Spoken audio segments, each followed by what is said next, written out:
Recebemos hoje, com muita satisfação, a nutricionista materno-infantil. Eu não sabia que existia uma nutricionista especializada nesse assunto. Ela está aqui comigo, é a Luciana Costa. Luciana, bem-vinda, boa tarde, para falar de um assunto tão importante, né, que eu tenho certeza que muitas mamães e papais já estão aí prestando atenção. Fale para a gente, por gentileza, quais são os principais fatores que contribuem para o desenvolvimento dessa chamada seletividade alimentar em crianças. Boa tarde. Boa tarde, eu agradeço a oportunidade por estar aqui com vocês ao vivo.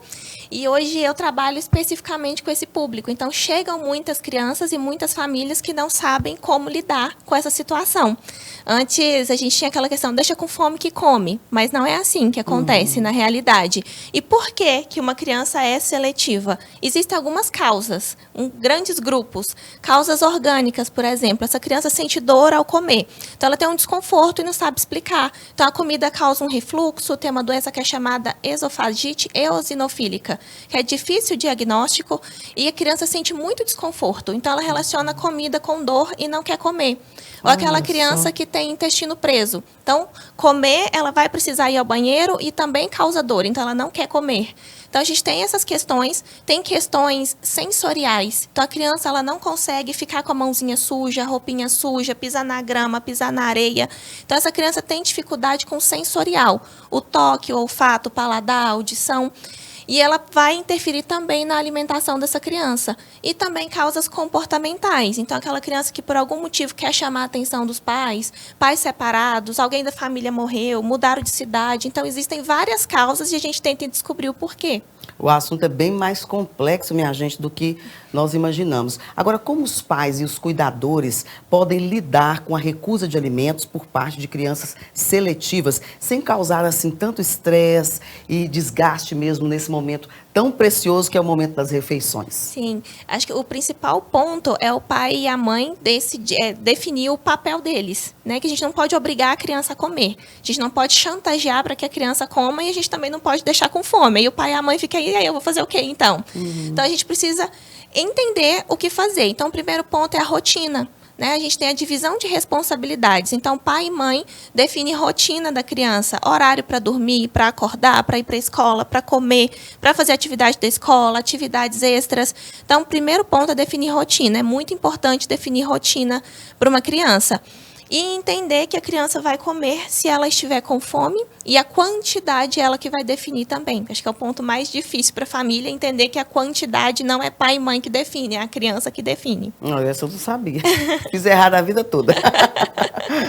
Não é verdade? Porque a gente tem que ser muito honesto nessa hora, né? A gente imagina que está fazendo bem, mas realmente por falta mesmo de conhecimento, e hoje em dia foi uma surpresa para mim, inclusive, né, essa pauta, e assim, é muito importante que realmente a gente busque, né, quando a coisa está ficando mais complicada, o pai e a mãe realmente devem buscar quem entende do assunto para resolver o problema. Agora, quais as estratégias assim, mais eficazes para introduzir novos alimentos na dieta de uma criança com essa seletividade alimentar? Então, quando a gente fala em criança, a gente precisa trazer o lúdico.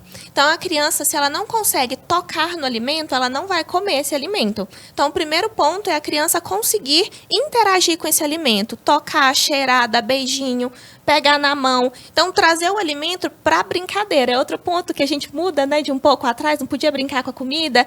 Mas, nesse momento, com crianças seletivas, a comida vira, assim, um brinquedo. Então, eu posso pegar um brócolis e esse brócolis é um pincel. Eu vou pintar um desenho que a criança goste e o meu pincel é o brócolis.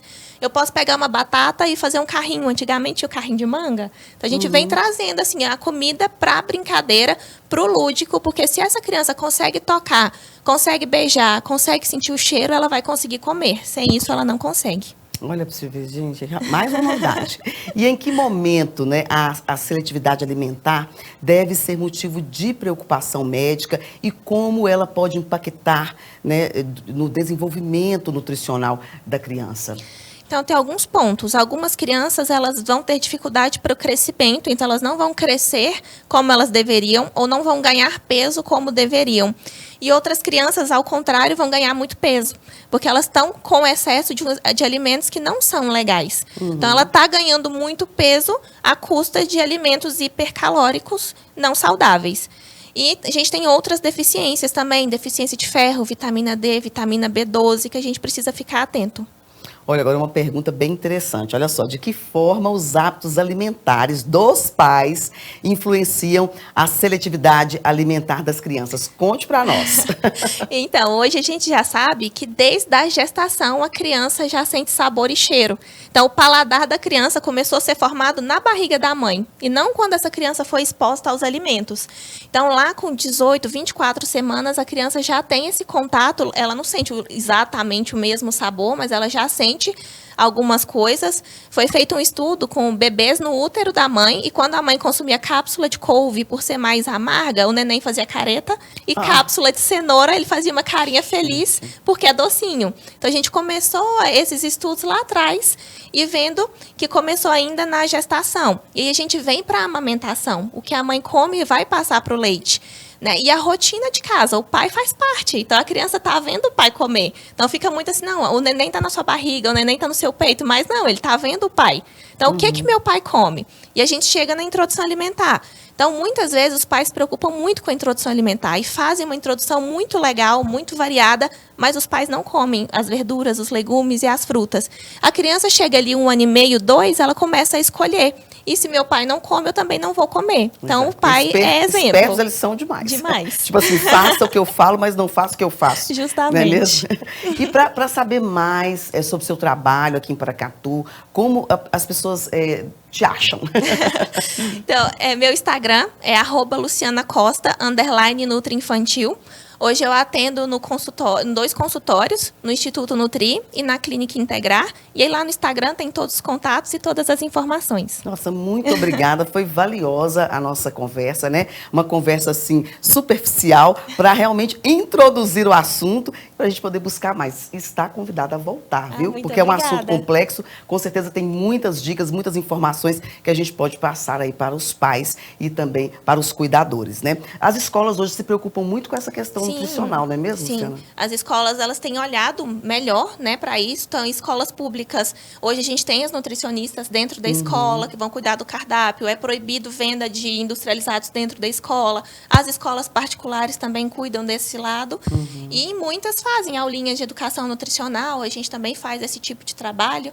E a gente vem tentando, né, lutando para que as crianças tenham uma alimentação melhor, porque a partir dessas crianças vão vir outras gerações. Então, a gente precisa cuidar agora para novas gerações mais saudáveis. Mais saudáveis, era o que eu ia dizer. Muito obrigada, Eu que agradeço. E a gente aguarda você numa próxima oportunidade, viu? Muito obrigada.